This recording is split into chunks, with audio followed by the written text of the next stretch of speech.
오늘 하나님 말씀은 마가복음 11장 1절부터 10절까지 말씀입니다. 마가복음 11장 1절부터 10절까지 말씀입니다.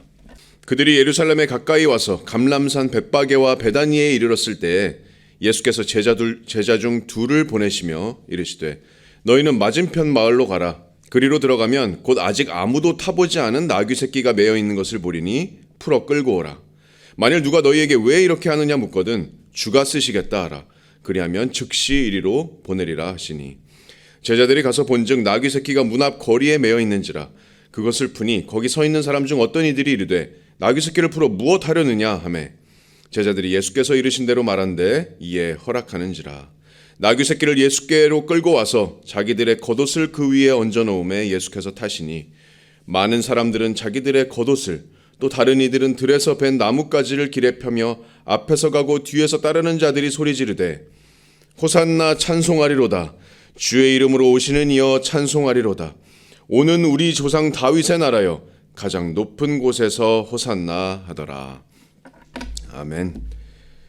하나님의 말씀입니다. 여러분 잘 아시는 말씀이죠. 여기 지금 수많은 군중이 소리 지르고 있습니다. 호산나 호산나 찬송하리로다. 그런데 정확히 일주일 만에 이 군중들은 돌변합니다. 어떻게 돌변하죠? 십자가에 못 박으소서, 십자가에 못 박으소서 이렇게 돌변합니다. 정말 기막힌 반전 아닙니까? 이스라엘의 왕, 만왕의 왕, 또 만주의 주가 되시는 우리 구주 예수 그리스도께 찬양의 언어는 합당했지만 그들의 마음은 합당하지 않았습니다. 그들의 찬송은 한 목소리로 울려 퍼졌지만 자신들의 기대와 자신들의 야망과 자신들의 욕심을 이뤄주지 못한 그 예수님께 결국 그들은 등을 돌렸습니다. 그들은 예수님을 진정한 왕으로 모시지 않았습니다. 그들은 예수님을 자신들의 욕심을 채워줄 수단으로 생각했습니다. 우리들의 환호는 어떻습니까? 여러분의 찬송은 어떻습니까? 여러분에게 예수님은 어떤 존재입니까? 우리도 교회에서 한 목소리로 찬송하는데 우리의 마음속에는 우리 예수님이 나에게 어떤 존재입니까?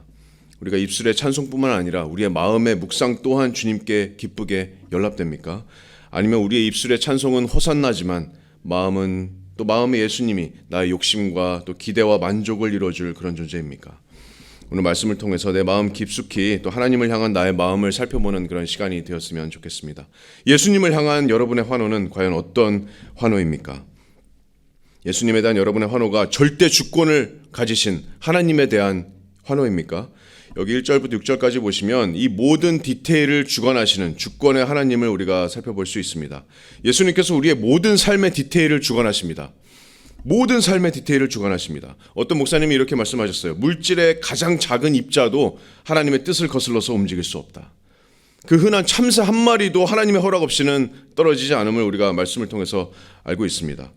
오늘 이 나귀 새끼를 타고 예루살렘에 입성하시는 이 메시아의 소위 말하는 대관식도 예수님께서 그 모든 디테일을 직접 주권하십니다. 1절에 보시면 이렇게 시작합니다. 그들이 예루살렘 가까이 와서 감람산 벳바게와 베다니에 이르렀을 때, 예루살렘에 가까이 왔다라는 이 기록이 아주 중요한 사실들을 알려줍니다. 먼저 예수님께서 지금 먼 북쪽 갈릴리에서 지금 예루살렘으로 거의 다 오셨다는 것을 의미합니다. 여러분, 예수님께서는 유대의 그 절기에는 전통에 따라서 언제나 성전이 있는 예루살렘으로 순례길에 오르셨습니다. 예수님께서 아주 어린 나이에서도 부모님을 따라서 명절이 되면 예루살렘의 그 절기를 따라 관례에 따라 이렇게 올라갔다라고 기록하고 있습니다.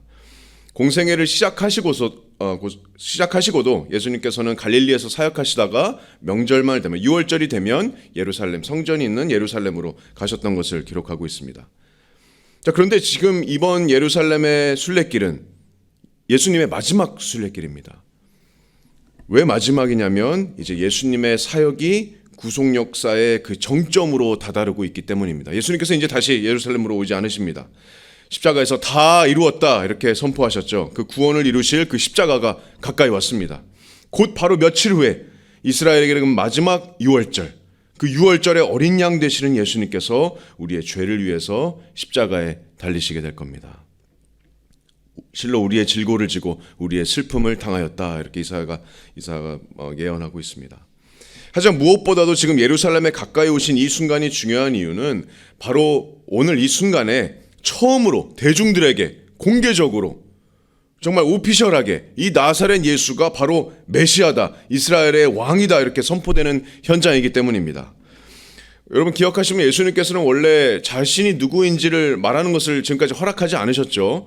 귀신들에게도 말하는 것을 허락하지 않으셨습니다. 마가복음 1장, 3장 자기를 나타내지 말라고 경고했습니다. 또 회당장의 죽은 딸을 살리시고는 마가복음 5장 43절에는 예수께서 이 일을 아무에게도 알지 못하게 하라고 그들을 많이 경계하셨다 이렇게 말씀합니다. 왜 그러셨습니까? 왜냐하면 유대 종교 지도자들과의 불필요한 마찰을 피하기를 원하셨습니다. 아직 주님의 때가 이르지 않았기 때문에 그들의 주목이나 그들과의 마찰을 피하려고 하셨습니다. 하지만 이제 정말 하나님의 때가 이르렀습니다. 예수님이 메시아임이 지금 이제는 오늘 공개적으로 선포됩니다. 예수님께서 직접 입술로 선포하진 않으셨지만 나귀 새끼를 타고 오시는 바로 그 모습이 구약의 예언을 정말 의도적으로 성취하시면서 내가 메시아다, 내가 이스라엘의 왕이다라고 간접적으로 선포하시는 그런 모습입니다. 그 메시아께서 자신의 대관식을 지금 직접 준비하십니다. 모든 게 지금 하나님의 거룩하시고 기뻐하시는 뜻 가운데 준비되고 있습니다. 여러분 예수님께서 지금 이렇게 십자가의 길로 가시는 게 사탄의 계략에 말려드신 게 아닙니다. 종교 지도자들의 어떤 음모의 피해자가 되신 것도 아닙니다. 주님께서는 사도행전 2장 23절 말씀처럼 하나님의 정하신 뜻과 미리 아신 대로 지금 이 길을 가고 계십니다. 1절 하반절을 보시면 예수께서 제자 중에 둘을 보내시며, 이 두 제자는 누가복음 22장 8절을 보시면 베드로와 요한입니다. 이 둘을 보내시며 이르시되 2절 보시면 너희는 맞은편 마을로 가라. 그리로 들어가면 곧 아직 아무도 타보지 않은 나귀 새끼가 메어 있는 것을 보리니 풀어 끌고 오라. 여러분 예수님께서 그 마을에 가보지도 않으셨고 보지도 못하셨지만 그 맞은편 마을에 그곳에 정확하게 아직 아무도 타보지 않은 나귀 새끼가 있다는 것을 알고 계십니다. 그리고 제자들한테 만날 사람과 그 사람들에게 말할 말까지 지금 알려주십니다. 3절을 보시면 만일 누가 너희에게 왜 이렇게 하거냐 묻거든 주가 쓰시겠다 하라. 그리하면 즉시 이리로 보내리라 하시니. 자, 이렇게 말씀하셨는데 예수님께서 말씀하신 그대로 모든 것이 이루어집니다. 자, 4절 보시면 제자들이 가서 본즉 나귀 새끼가 문 앞거리에 메어 있는지라. 그것을 푸니 정말 예수님 말씀처럼 누가 얘기합니다. 거기 서 있는 사람 중에 어떤 이들이 이르되 나귀 새끼를 풀어 무엇 하려느냐 하매 6절 보시면 제자들이 예수께서 이르신 대로 말한데 이에 허락하는지라. 예수님께서 말씀하신 그대로 지금 모든 일들이 일어났죠. 여러분 왜 예수님께서 이스라엘 왕께서 만왕의 왕께서 만주의 주께서 왜 화려한 백마나 마차가 아니라 나귀를 준비하십니까? 왜 나귀 새끼를 준비하십니까? 단순히 예수님께서 겸손하심을 드러내기 위해서 준비하셨을까요? 아닙니다. 그것보다 더 높은 뜻이 있으십니다. 오늘 마가는 기록하지 않았지만 마태복음 21장 4절에 또 5절에 그 이유를 기록하고 있습니다. 이렇게 말씀합니다. 마태복음 21장 4절 말씀입니다. 이는 선지자를 통하여 하신 말씀을 이루려 하심이라. 5절에 시온 딸에게 이르기를 내 왕이 내게 임하나니 그는 겸손하여 나귀 곧 멍에 매는 짐승의 새끼를 탔도다 하라 하였느니라. 왜 나귀를 타셨습니까? 예수님께서 구약의 메시아의 예언을 지금 스스로 성취하고 계신 겁니다. 스가랴 9장 9절은 이렇게 말씀합니다. 그는 공의로우시며 구원을 베푸시며 겸손하여 나귀 새끼를 타셨도다. 내가 이스라엘의 왕이다라고 선포하는 것과 마찬가지입니다. 이스라엘 백성들아 너희 왕이 너희에게 임하신다라고 전하는 하나님의 메시지입니다. 화려함이 아니라 겸손함으로 이스라엘의 적들을 무찌르는 어떤 장군의 모습이 아니라 인류를 구원할 구원자로 또 영화로움이 아니라 고난받는 종의 모습으로 절대 주권 하나님께서 이 대관식을 직접 모든 디테일을 준비하셨습니다. 여러분 예수님을 향한 여러분의 환호가 이 절대 주권을 가지신 절대 주권하시는 이 하나님을 향한 환호입니까? 예수님을 향한 우리의 환호가 어떤지 다시 한번 살펴봤으면 좋겠습니다. 자, 두 번째로 예수님을 향한 우리의 환호가 우리의 영혼을 죄와 사망에서 구원하신 구원자 하나님을 향한 환호입니까? 자, 7절부터 10절까지 구원자 하나님을 향한 환호를 우리 다시 한번 살펴보겠습니다. 자, 7절 말씀 또 8절 말씀 보겠습니다. 자, 7절 말씀 보시면 나귀 새끼를 예수께로 끌고 와서 자기들의 겉옷을 그 위에 얹어 놓음에 예수께서 타시니 많은 사람들은 자기들의 겉옷을, 또 다른 이들은 들에서 벤 나뭇가지를 길에 폈다, 이렇게 말씀합니다. 여러분, 자기들의 옷을 벗어서 이렇게 길에 펴는 행위는 구약에서부터 내려온 왕의 권위를 향한 어떤 순복의 상징입니다. 자, 내가 순복합니다. 왕의 권위에 내가 순종합니다. 필요하다면 우리도 밟고 가소서 하는 그런 상징적인 행위입니다. 지금 무리의 대다수가 자신의 겉옷을 벗어서 지금 길에 펴고 있죠. 또 다른 사람들은 바쁘게 지금 나뭇가지를, 종려나뭇가지를 꺾어서 이제 길에 펴고 있습니다. 요한복음에 보면 이 나뭇가지가 종려나뭇가지라고 이제 하고 있습니다. 그래서 우리가 이 주일을 종려주일이라고 부르고 있죠. 자, 그리고 이제 예수님께서 예루살렘에 나귀 새끼를 타고 입성하십니다. 지금 정말 상상도 할 수 없는 정말 큰 무리들이 북쪽 갈릴리에서부터 계속 따라온, 또 나사로를 살리시면서 엄청나게 몰려든 그 수많은 무리들이 모여듭니다. 지금 화려한 레드카펫 대신에 정말 땀에 절은 이 더럽고 해진 겉옷들과 또 종려나뭇가지가 지금 땅에 깔렸습니다. 지금 이 무리들이 정말 엄청나게 흥분하고 있어요. 지금 이 환희가 정말, 이 환호성이 전염적입니다. 이 폭발적인 환호성에서 느낄 수 있는 그 사람들의 기대는 의심할 여지가 없습니다. 이분이 바로 우리의 왕이다. 갈릴리에서 기적을 행하고 가르치던 이 선생, 이 랍비가 바로 이스라엘의 왕이다, 메시아다. 자, 9절과 10절에서 백성들이 뭐라고 외칩니까? 앞에서 가고 뒤에서 따르는 자들이 소리 지르되, 9절 말씀 보시면 호산나 찬송하리로다, 주의 이름으로 오시는 이여 찬송하리로다, 오는 우리 조상 다윗의 나라여 가장 높은 곳에서 호산나 하더라. 여러분, 호산나라는 이 말의 문자적인 뜻은 지금 구원하소서라는 뜻입니다. 지금 구원하소서, 지금 구원하소서, 주의 이름으로 오시는 이여. 또 마태복음에는 다윗의 자손이여, 이렇게 외칩니다. 모두 메시아를 지칭하는 단어입니다. 이스라엘의 왕 메시아여, 지금 우리를 구원하소서. 하지만 여러분, 이들이 외치는 이 호산나는 나의 영혼을 구원하소서가 아닙니다. 이들이 외치는 호산나는 메시아여, 우리의 나라를 구원하소서입니다. 우리의 나라를 구원하소서. 이들은 이 땅을 정복할 메시아, 또 공의로 철장을 다스릴 메시아, 또 로마의 압제에서 우리를 풀어줄, 로마를 정복하고 공의의 나라를 세우실 그 메시아를 환호하고 있습니다. 10절에 보시면 오는 우리 조상 다윗의 나라여 호산나. 자, 이 나라는 구약에 예언된 메시아의 공의의 나라입니다. 자, 드디어 이때구나. 정복자로 메시아께서 예루살렘에 입성하시는구나. 이스라엘의 나라를 회복하심이 바로 이때구나. 여러분, 제자들도 그렇게 크게 다른 마음이 아니었을 겁니다.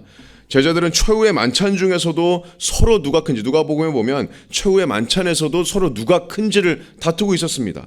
제자들도 나라의 회복을 기대하고 있습니다. 구약의 예언의 성취를 기대하고 있었습니다. 시기도 이보다 더 적절할 수 없어요. 6월절이 지금 다가옵니다. 6월절이 어떤 절기죠? 자신의 조상들을 이집트의 그 애굽의 압제에서 기적으로 구원하신 그 하나님의 구원을 기념하는 절기입니다. 여러분, 하지만 예수님께서 로마를 정복하고 이 땅에 예수님의 나라를 세우기 위해서 초림하셨습니까? 아닙니다. 예수님은 이미 제자들에게 당신이 오신, 이 땅에 지금 처음 오신 이유를 분명하게 말씀해 주셨습니다. 마가복음 10장 45절, 바로 불과 몇 절 전에 예수님께서는 제자들에게 이렇게 말씀하셨습니다. 인자가 온 것은 섬김을 받으려 함이 아니라 도리어 섬기려 하고 자기 목숨을 많은 사람의 대속물로 주려 함이니라. 또 32절에 보시면 예수님께서 어떻게 고난을 받고 넘겨지고 죽임을 당하시고 부활하실지를 분명하게 말씀해 주셨습니다. 여러분, 예수님께서는 로마를 정복하기 위해서 오시지 않으셨습니다. 예수님께서는 죄와 사망을 정복하기 위해서 오셨습니다. 여러분, 예수님께서는 로마와 전쟁을 위해 오신 것이 아니라 하나님과 사람 사이에 있는 죄와의 전쟁을 위해서 오셨습니다. 여러분, 하나님과 사람 사이에 가로막혀 있던 그 담을 허물기 위해서 예수님께서 오신 겁니다. 예수님께서는 우리의 죄를 담당하실 그런 어린 양으로 이 땅에 오셨습니다. 예수님의 관심은 그들을 속박하던 로마가 아니라 그들의 영혼을 속박하고 있던 그들의 죄였습니다. 여러분의 환호는 어떻습니까?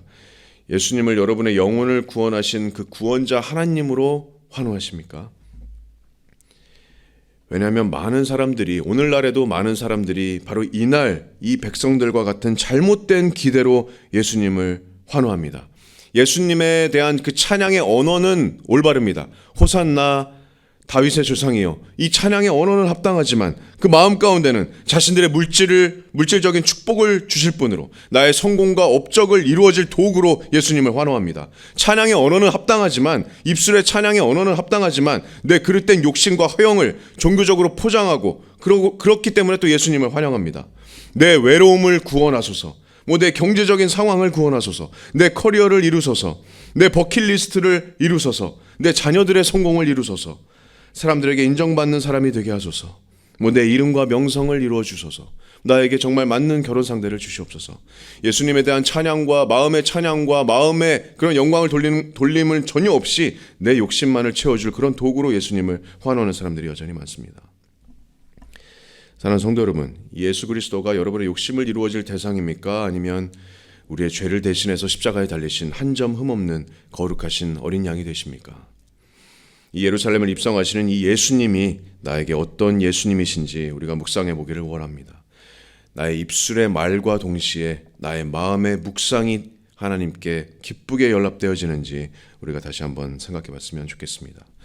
이 예수 그리스도께서는 우리의 모든 경배와 찬송을 받으실 절대 주권의 하나님이십니다. 이 예수 그리스도께서는 우리가 상한 심령으로 엎드려져서 십자가에 달리신 그 놀라운 구원의 그 놀라운 역사를 모든 감사와 영광을 돌려드려야 될 그런 구원자 되시는 우리 어린 양이신 하나님 되십니다. 여러분, 만왕의 왕이신 그 예수님의 대관식으로는 오늘 이 대관식이 너무나도 초라했습니다. 그렇죠? 너무나도 초라합니다. 사람들의 환호도 그 마음이 올바른 환호가 아니었습니다. 하지만 진정한 만왕의 왕의 그 온전한 대관식이, 정말 올바른 대관식이, 영광스러운 대관식이 여러분 미래에 이 땅에 실제로 이루어지게 될 겁니다. 예수님께서 이 땅에 다시 오실 때 그 온전한 대관식이 이 땅에서 이루어지게 될 겁니다. 다시 오실 때는 예수님께서는 나귀 새끼를 타신 그런 겸손한 그런 모습이 아니십니다. 스가랴 9장 9절 말씀이 예수님께서 나귀를 타고 예루살렘에 입성을 예언했다면 아직 이루어지지 않은 예언이 있습니다. 스가랴 14장 4절부터 5절까지 말씀이 아직 이루어지지 않은 예언의 말씀입니다. 하지만 분명히 이루어질 예언의 말씀입니다. 자, 스가랴서 14장 4절과 5절 말씀입니다. 그날에 그의 발이 예루살렘 앞 곧 동쪽 감람산에 서실 것이요, 감람산은 그 한가운데가 동서로 갈라져 매우 큰 골짜기가 되어서 산 절반은 북으로 절반은 남으로 옮기고 그 산 골짜기는 아셀까지 이를지라. 너희가 그 산 골짜기로 도망하되 유다 왕 우시야 때 지진을 피하여 도망하던 것 같이 하리라. 나의 하나님 여호와께서 임하실 것이요 모든 거룩한 자들이 주와 함께 하리라. 예수님께서 감람산에서 승천하시고 올라가신 그 모습 그대로 다시 감람산으로 다시 오실 겁니다. 그 감람산으로 임하시는 그 예수님의 재림의 예언이 바로 스가랴서 14장 4절과 5절 말씀입니다. 요한계시록에도 그 장면을 묘사하고 있습니다. 요한계시록 19장 11절 말씀입니다. 또 내가 하늘이 열린 것을 보니 보라, 백마와 그것을 탄 자가 있으니 그 이름은 충신과 진실이라. 그가 공의로 심판하며 싸우더라. 19장 14절 보시면 하늘에 있는 군대들이 희고 깨끗한 세마포 옷을 입고 백마를 타고 그를 따르더라. 그의 입에서 예리한 검이 나오니 그것으로 만국을 치겠고 친히 그들을 철장으로 다스리며 또 친히 하나님 곧 전능하신 이의 맹렬한 진노의 포도주 틀을 밟겠고 그 옷과 그 다리에 이름을 쓴 것이 있으니 만왕의 왕이요 만주의 주라 하였더라. 백마를 타고 하늘의 군대들과 함께 이 땅에 재림하시는 그런 유다의 사자의 모습입니다. 이것이 바로 이 땅에 펼쳐질 진정한 왕의, 만왕의 왕의 대관식입니다. 이 대관식에서 하나님께서는, 예수님께서는 자신에게 복종하지 않은 모든 자들을 영원히 멸하시고 이 땅에 다윗의 나라를, 천년왕국을 세우시게 될 겁니다. 여러분, 이 날에 여러분은 어디 계십니까? 이 날에 여러분 희고 깨끗한 세마포 옷을 입고 백마를 타고 예수님과 함께 영광스러운 대관식에 함께 하십니까? 아니면 예수님의 맹렬한 진노의 포도주 틀에 밟혀지시겠습니까? 아직까지 예수님을 제대로 알지 못하고 믿지 못하는 영혼들이 있다면 예수님의 말씀처럼 회개하고 예수님을 믿으시기 바랍니다. 하나님께서 구하시는 제사가 상한 심령입니다. 하나님께서 상하고 통회하는 마음을 멸시하지 아니하십니다. 상한 마음으로 나의 죄에서 돌이키고 예수님을 나의 구원자로 믿고 영접하는 자에게 예수님께서 영원한 생명을 주십니다. 절대 주권하시는 하나님이신 우리 주 예수 그리스도, 또 우리의 영혼을 사망과 죄에서 구원하시는 구원자이신 이 예수님을 여러분 믿으시기 바랍니다.